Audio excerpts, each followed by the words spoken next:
Once again, I'm Scott Dixon with You Can't Handle the Truth. If you like what we're doing here, please tell your friends and subscribe. And we'll continue putting out information.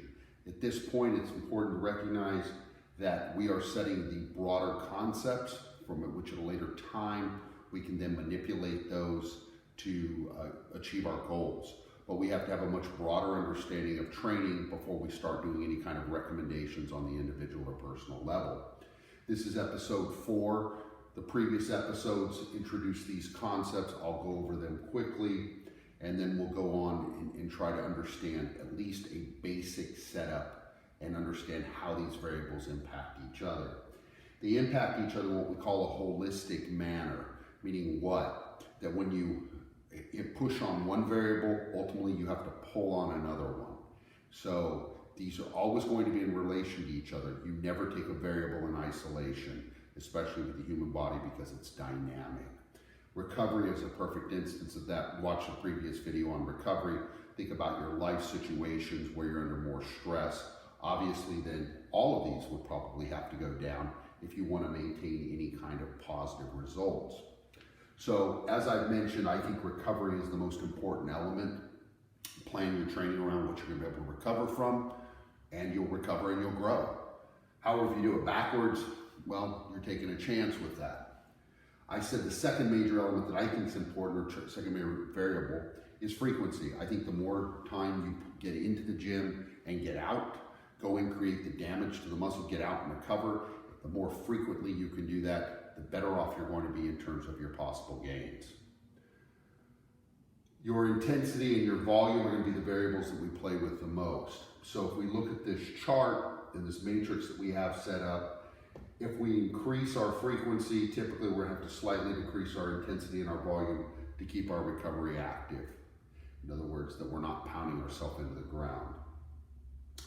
If we decrease our frequency and increase our intensity and decrease our volume, that will typically as well keep our recovery intact.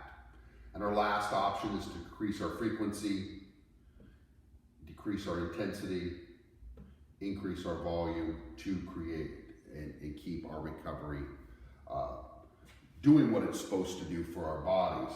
So this is a basic static setup. And what I mean by basic is we don't have any kind of waving of or plussing and minusing any of these variables over time. So in an 8-week cycle, the thing we would have done is we would just increased frequency. And that frequency may have been just an increase from the beginning over what you used to do. So if you used to train body parts 1 time a week, increasing frequency would be training them twice a week. And you would do that for the 8 weeks. That's what I mean, and you would just hold that static over time. As we go on, we will continue to manipulate the basic into a different type of arrangement, what we might call a dynamic arrangement.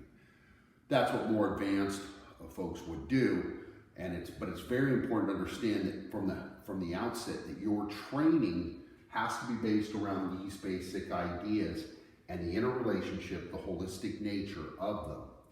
The goal ultimately, as I've said in previous episodes, is that you have to maintain a balance. If you cannot balance these 4 elements correctly, you will not get the gains you want over the long term.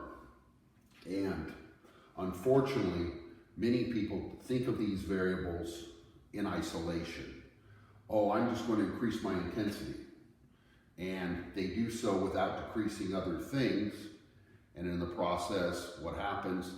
Well, any program works for a short period of time, but they end up overtraining or they end up injured. This is especially important if you're a natural trainee, somebody who's not chemically enhanced. You have to kind of throw the window out, with what you hear what some people do. Just this morning, I read an Instagram post by Stan Efferding. I admire Stan. I think he's a great guy, and I think that he's someone who's thought out his training. But he had mentioned in a post where he is training with somebody new, and that they're actually increasing all 3 of these variables. And he says, well, paraphrase, we'll see how long the old man can do it. Well, unless you're improving your recovery during that time, your gains are probably going to be short-lived. Now, if the recovery is being improved through chemical means, that's how people get away with it. I'm not saying that about Stan in particular, just making a point that that's typically how somebody can increase all three of those. The rest of us just basically cannot do that. So be careful what you read from people, because they may not be able to, they may not have the same kind of background, and they may be doing other things that you're not doing. So I'm going to stop there today. I want you to think about these variables with your own training.